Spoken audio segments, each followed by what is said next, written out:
Pero dentro do paradigma verbal están tamén as denominadas formas amodo-temporais son non finitas, que son infinitivo, xerundio e participio, que tamén teñen unha estrutura morfolóxica que debemos comentar. O infinitivo presenta, como todas as formas verbais, unha raíz. De feito, recordade que a raíz propia dun verbo sempre hai que buscala no infinitivo sacándolle as terminacións ar e erir. E que facemos con esas terminacións ar e erir? Pois moi fácil. A vogal que vai xusto despois da raíz vai ser sempre a vogal temática. A vogal temática que é propia desa conxugación. E despois o R que nos queda no infinitivo é un morfema aspectual ou un morfema a modo temporal. Hai gramáticas onde falan de morfema substancial, porque o infinitivo digamos que é o que che indica a conxugación dese verbo. E ademais é unha forma verbal que está moi próxima ao substantivo. De feito, hai moitos infinitivos que cando lles pos un determinante pasan a funcionar como substantivo. Por exemplo, amar é verbo, cantar é verbo, pero o cantar é un substantivo. O cantar que escoitei encantoume. Entón, todas estas características fan que algúns autores falen de morfema substancial. Eu prefiro chamarlle morfema aspectual, como a gramática tradicional indica. Despois temos o xerundio. No xerundio sería, estou pensando nun verbo da primeira conxugación, amando. A raíz sempre é an, que sai do infinitivo, a vogal temática que a tedes tamén no xerundio, o a, e esta terminación NDO, todo xunto, estas tres letras, este sería o morfema aspectual de xerundio. No participio, por exemplo, agora collín un da terceira conxugación vivido, saco a raíz, que sempre se obtén do infinitivo, a vogal temática está aí, ademais a que é propia da terceira conxugación aí, e o que me queda, ese DO, do, sería o morfema aspectual de participio. Por que lle chaman morfemas aspectuais?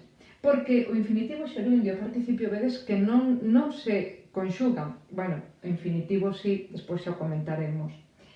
Entón, non conxugarse non teñen un tempo como tal, formado polas 6 persoas. Entón, para que serven na lingua se non se conxugan? Pois indican aspecto, é dicir, indícanos se unha acción está en proceso, xerundio, ou se está rematada, participio. No canto do infinitivo, como está, en que proceso está unha acción no infinitivo, cando digo amar é bonito? Como non existe, non é que non exista, porque sí que existe, pero como é difícil verlle ese aspecto, moitos autores por iso prefiren falar no caso do infinitivo de morfema substancial e non de aspectual. Este é outro argumento máis. O aspecto, por tanto, o que fai é indicarche se esa acción se vai facer, se está facendo, ou se xa acabou de facerse. O aspecto é o que aparece nun tipo de perífrases chamadas as aspectuais, que despois veremos. Hai verbos que teñen dous participios, un participio regular e un participio irregular. O participio regular é o que remata en do, o morfema aspectual esperable. E os participios irregulares, en cambio, rematan en, por exemplo, to, so, cho, fácil acordarse, toso, cho. Entón temos, por exemplo, visto en so acceso, que é un sinónimo de ascendido, en cho, murcho, sinónimo de murchado. Ben, dicíamos que os infinitivos están moi próximos ao substantivo. De feito, hai infinitivos que funcionan como substantivo. Por exemplo, o cantar. Podo porlle determinantes en número plural, os cantares, 3 cantares. Pois ben, tamén hai participios que funcionan como adxetivos. Por que? Porque a proximidade entre os participios e os adxetivos é enorme. De feito, hai contextos nos que non se sabe con claridade se estás ante un participio ou ante un adxetivo. No caso das perífrases, aí vese claramente que o participio ten ese matiz verbal. Por exemplo, teño amado, é como un participio que é, con ese carácter verbal, a segmentación temos que facela de acordo ao que dixemos ao segmentar os participios. A raíz sería an, a vogal temática a, porque todos os adxetivos e substantivos que se fan sobre verbos teñen vogal temática, que é a que aparece no propio infinitivo dese verbo, e despois, cando chegamos a do, se recordades, o que sacamos é o morfema aspectual, no que estaría o de máis o o.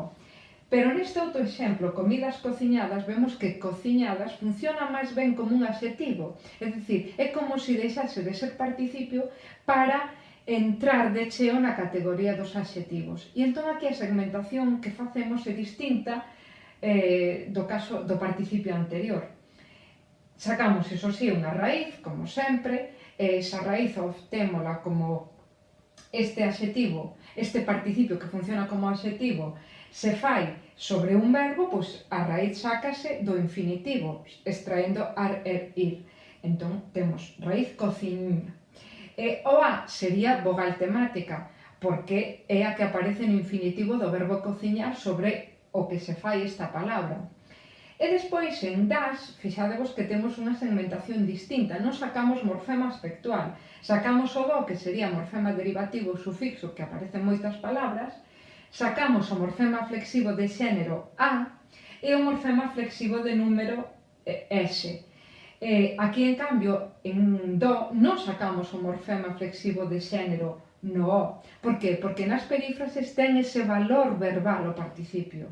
Algo que está perdido e diluído nestes tipos de casos onde aparece como un adxetivo que vai modificando a un substantivo. Entón, te declaras estes dous casos.